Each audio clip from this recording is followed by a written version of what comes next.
Padre, y del Hijo, y del Espíritu Santo. Amén. Ven Espíritu Santo, llena los corazones de tus fieles, y enciende en ellos el fuego de tu amor. Envía, Señor, tu Espíritu, y serán creadas todas las cosas, y renovarás la faz de la tierra. Oh Dios, que has ilustrado los corazones de tus fieles con las luces del Espíritu Santo, danos a gustar todo lo bueno y recto según ese mismo Espíritu, y gozar siempre de sus celestiales consuelos. Por Jesucristo nuestro Señor. Amén. Nuestra Señora de la Inmaculada Concepción, ruega por nosotros. San José, ruega por nosotros. San Ignacio de Loyola, ruega por nosotros. En el nombre del Padre, y del Hijo, y del Espíritu Santo. Amén. Muy bien, estamos ahora ya en los misterios de la vida pública de Cristo. Vamos a hoy día a hacer una meditación acerca de las bodas de Caná. Esto lo encontramos en el número 276, enunciado en el libro de los ejercicios, y podemos comenzar con la oración de siempre, que todas mis intenciones, acciones y operaciones sean para mayor gloria de tu divina majestad. Es decir, lo que estamos haciendo con esta primera oración es despedirle a Dios que todo nuestro ser, nuestra inteligencia, nuestra voluntad, nuestra imaginación, nuestro obrar, sea solamente para alcanzar el principio y fundamento. Y para recordar, esta semana trata de conocer mejor a Jesucristo, para más amarle y así mejor imitarle. Bueno, veamos el texto de San Juan, capítulo 2, del 1 al 11.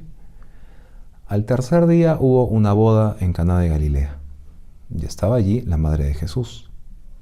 Fue invitado también Jesús con sus discípulos a la boda. No tenían vino, porque el vino de la boda se había acabado. La madre de Jesús le dijo: «No tienen vino». Díjole Jesús: «Mujer, ¿qué nos va a ti y a mí? No es aún llegada mi hora». Dijo la madre a los servidores: «Haced lo que él os diga». Había allí 6 tinajas de piedra para las purificaciones de los judíos, en cada una de las cuales cabían 2 o 3 metretas. Díjole Jesús: «Llenad las tinajas de agua». Las llenaron hasta el borde. Y él les dijo: «Sacad ahora y llevadlo al maestresala». Se lo llevaron. Y luego que el maestresala probó el agua convertida en vino, él no sabía de dónde venía, pero lo sabían los servidores que habían sacado el agua, llamó al novio y le dijo: «Todos sirven primero el vino bueno, y cuando están ya bebidos, el peor. Pero tú has guardado hasta ahora el vino mejor». Este fue el primer milagro que hizo Jesús en Caná de Galilea. Manifestó su gloria y creyeron en él sus discípulos. Después de esto, bajó a Cafarnaún, él con su madre, sus hermanos y sus discípulos, y permanecieron allí algunos días. Esta es la historia, lo que vamos a meditar. Voy a seguir la meditación que hace un padre jesuita apellidado Marchetti, y él dice como siguiente preámbulo: podemos ver cómo Jesús entonces es llevado en el comienzo de su vida pública a un banquete de bodas, una fiesta grandísima en un pueblo pequeño, donde él hizo su primer milagro cambiando el agua en vino, como hemos leído. Luego podemos hacer la composición del lugar, ver con la vista de la imaginación la sala del convite, qué larga es, qué ancha, preparadas las mesas, los divanes en donde se reclinaban los judíos para comer, y recostados en ellos los convidados, conforme a la costumbre de aquellos tiempos. Finalmente, la petición: pedir luz para conocer internamente a Jesús, santificador de las bodas, para más amarle y más imitarle. Veamos el primer punto entonces: Jesús en las bodas. Jesús nos ha dado en sí mismo, en su vida oculta, que ya hemos meditado, el ejemplo de 2 diversos géneros de vida.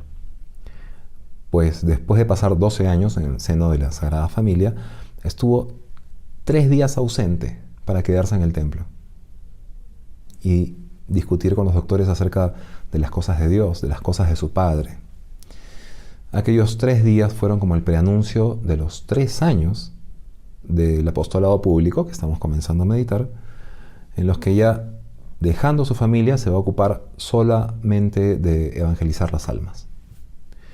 Y al comenzar estos 3 años, quiere que renovemos esa importante enseñanza. O sea, va a comenzar ahora lo que antes había prefigurado en esos 3 días ausente, lo va a comenzar ahora en los 3 años de predicación. Y antes aún de instituir el apostolado con los pocos llamados a este estado de apóstoles, quiere testimoniarnos la estima que él tiene al estado matrimonial. Luego, antes de llamar a sus discípulos para que lo sigan de cerca y abandonándolo todo, carguen su cruz junto a él, quiere dar por sentado, quiere aclarar de que el estado matrimonial es un camino de santificación también. Y entonces va preanunciando el sacramento que va a instituir para santificarlo.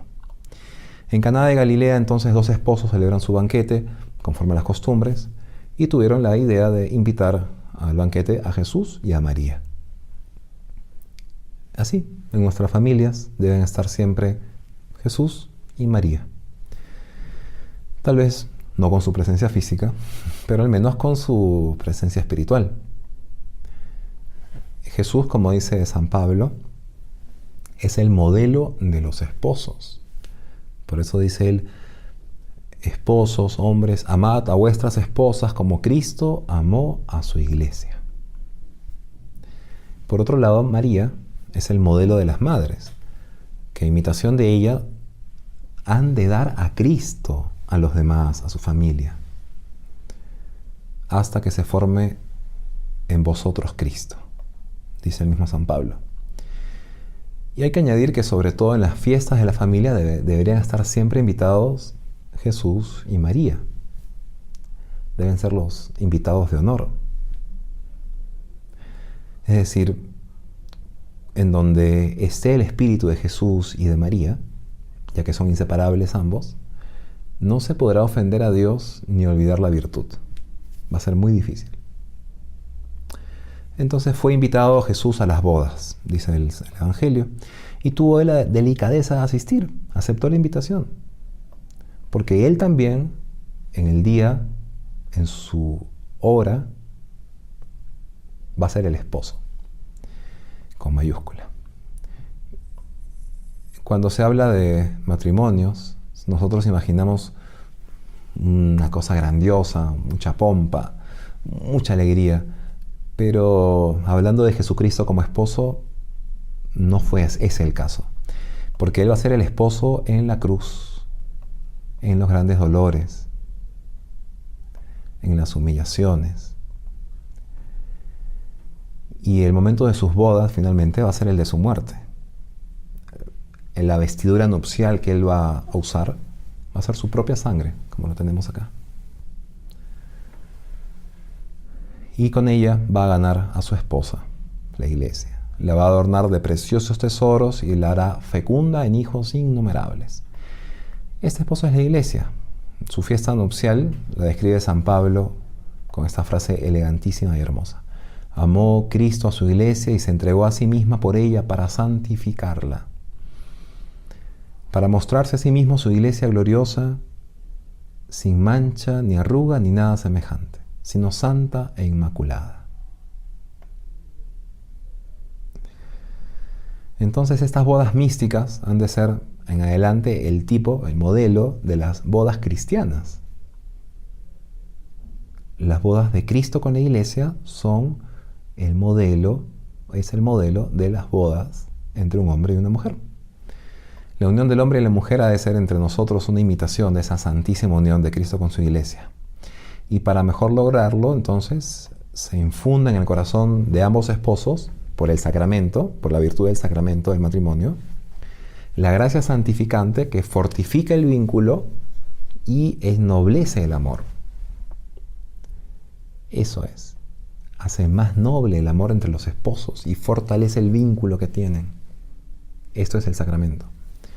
El matrimonio va a ser un sacramento, un gran sacramento, misterio, dice San Pablo refiriéndose a Cristo y a su iglesia.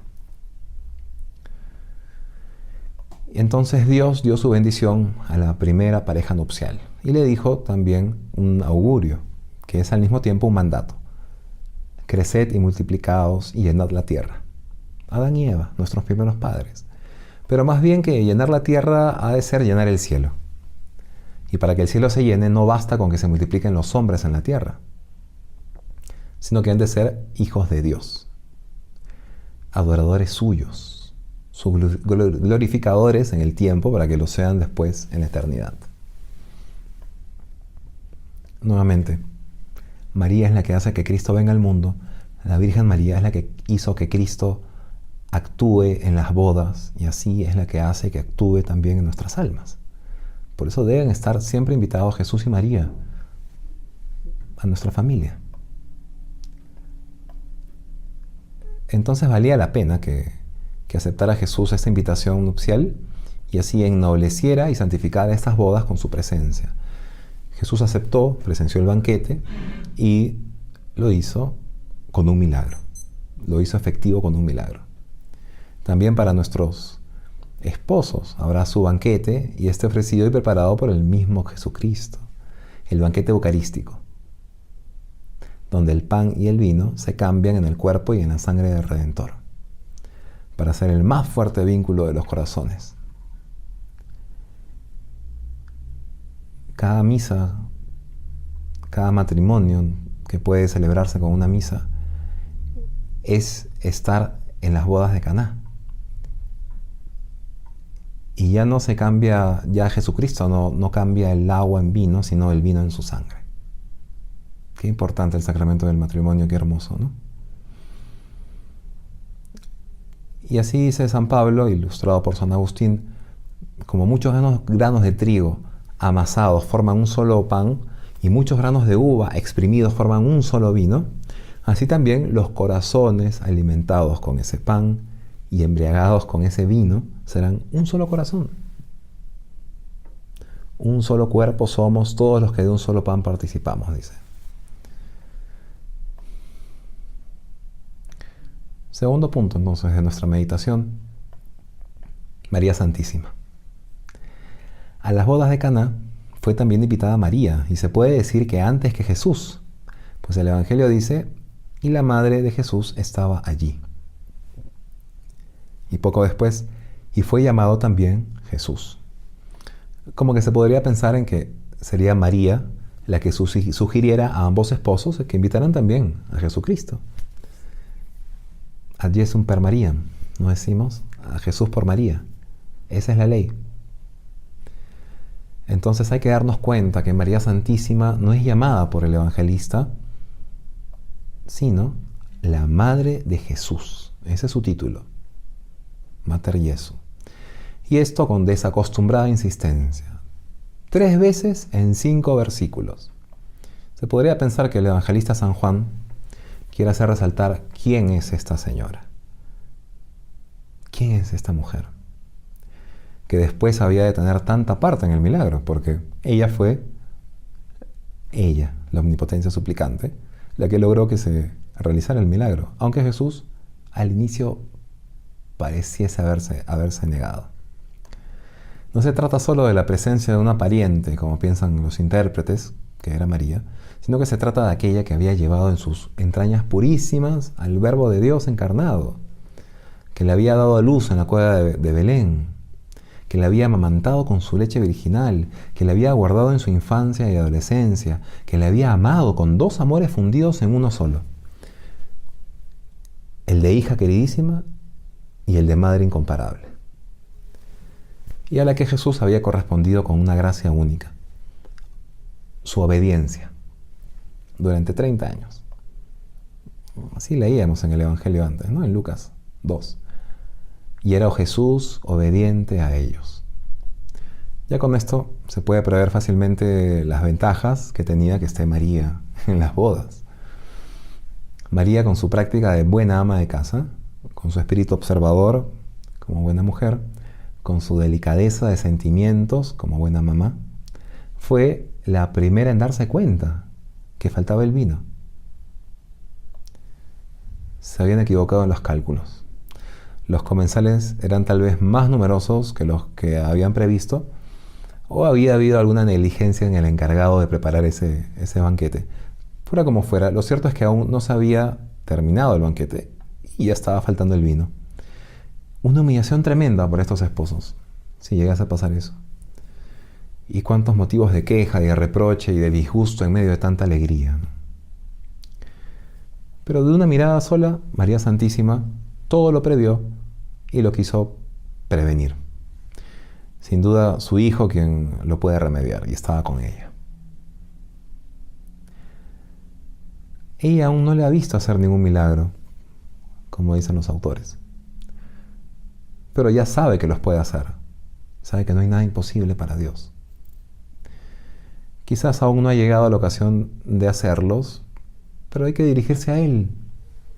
Y entonces a Él se dirige, a su hijo, provocándole para que lo haga.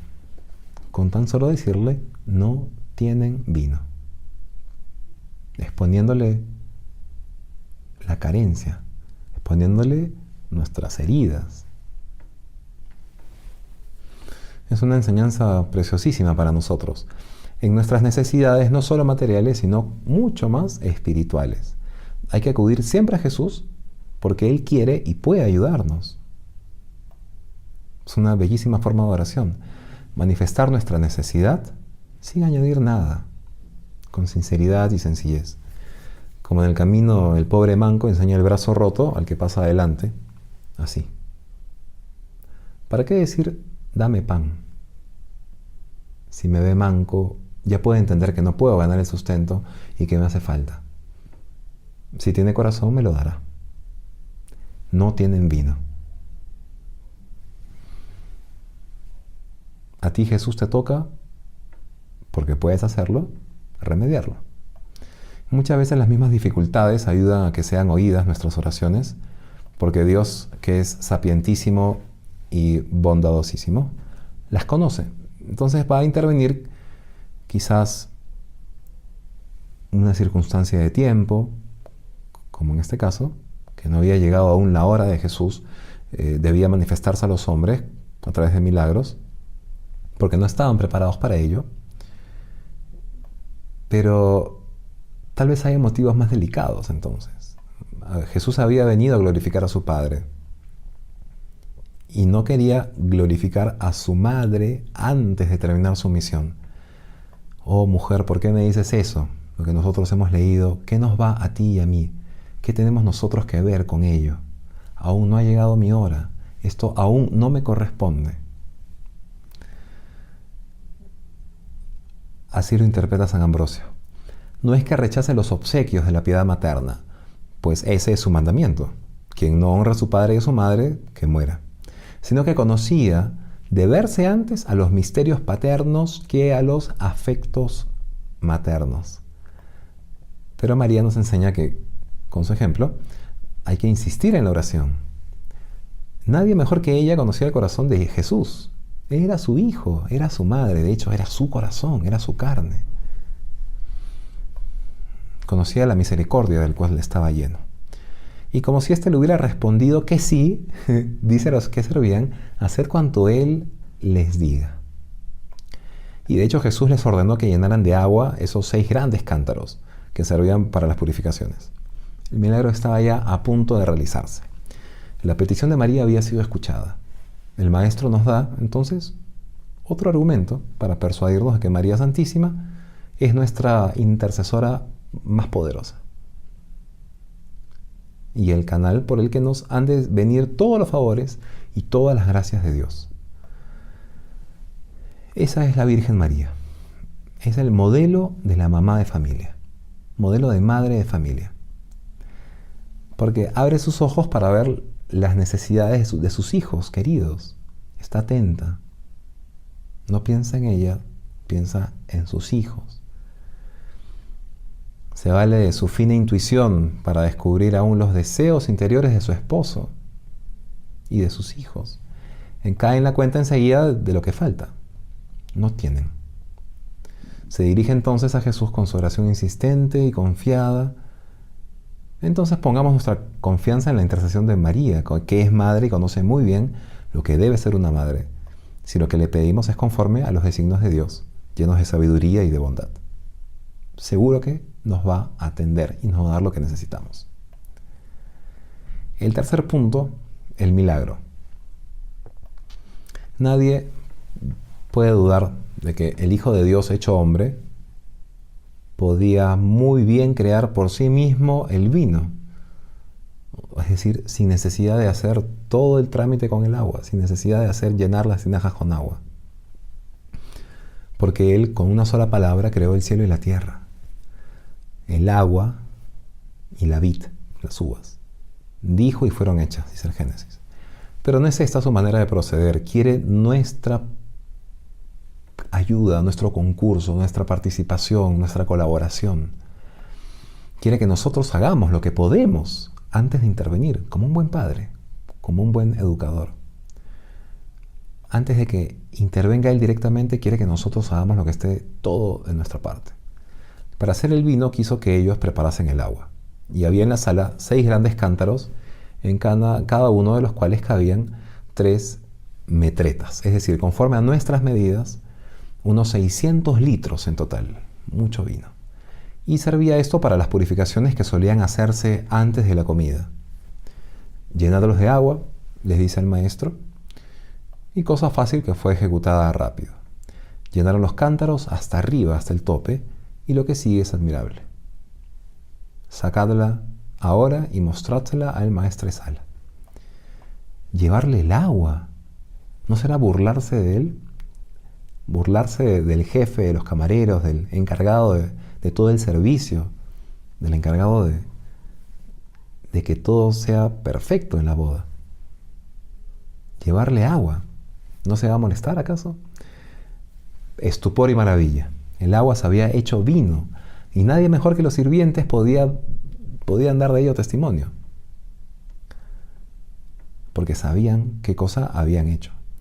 Entonces el maestresala solo se dio cuenta del efecto. Probó el vino y lo encontró muy bueno y se quejó al esposo de que sin él saberlo se hubiera guardado para el fin el mejor vino, mientras que conforme a las extrañas costumbres de entonces, el mejor vino se servía al principio y el más flojo al fin, cuando los comensales, saciados ya, no estaban en disposición de apreciar la calidad del vino. En conclusión, 600 litros de vino de un golpe. Excelente manera de contribuir a la alegría de la fiesta, de una fiesta nupcial. Y el mismo Jesucristo se sirvió un día de esta graciosa semejanza. La mujer, cuando da a luz a un niño, ya no se acuerda más de sus angustias en su gozo, pues ha nacido un hombre en este mundo. Jesús se goza en anticipo de la fiesta. No serán para este mundo los niños, han de ser para el cielo, adoradores del Dios eterno, participantes de su felicidad. Si lo entendieran así siempre los padres cristianos. Queda pues que este fue el primer milagro que hizo Jesucristo y el Evangelio nos lo dice expresamente, el comienzo de sus portentos. Es simbólico y prefigurativo porque la conversión del agua en vino preanuncia la conversión de las almas. Frías e insípidas como el agua van a volverse ardientes y sabrosas como el vino. Y nadie debe haber que no vea el precioso concurso que para de esta transformación pueden y deben dar las familias cristianas. Como decía Marchetti, criar, dar a luz hijos para el cielo. Y esto se hace cuando Jesucristo y María están en la familia. Y a Jesús por María. María tiene que estar en la familia, nuestra Madre del Cielo, modelo de las mamás, para que Jesucristo pueda actuar luego de que nosotros hayamos hecho todo lo posible por alcanzar lo que Él nos pide, por cumplir con las cruces que Él nos presenta, por amarlas. Cuando no podamos más, acudir con más razón a la oración y pedirle que ayude a María, que interceda por nosotros, mostrarle nuestra necesidad. No tienen vino, va a decir ella, y Jesucristo va a actuar. Terminemos con un coloquio entonces, acudiendo a la madre de familia de Nazaret, para que nos haga conocer más a Jesús. ¿Quién conoce más a Jesús que María? ¿Quién conoce más a un hijo que su propia madre? Y así vamos a poder amar más a Jesús e imitarlo más. Sobre todo, imitarlo más en la familia. Imitar más este ejemplo de Jesús y María en la familia. Entender el matrimonio como es, como una imagen del amor que Cristo tiene por su iglesia, hasta dar la vida por ella.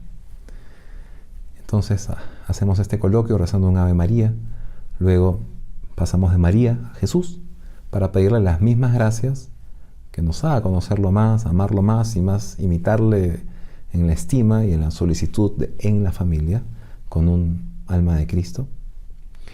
Y con ambos, con María y Jesús, madre e hijo, vayamos a rezar al Padre Eterno para pedirle lo mismo rezando un Padre Nuestro. En el nombre del Padre, del Hijo y del Espíritu Santo. Amén. Ave María Purísima, sin pecado concebida.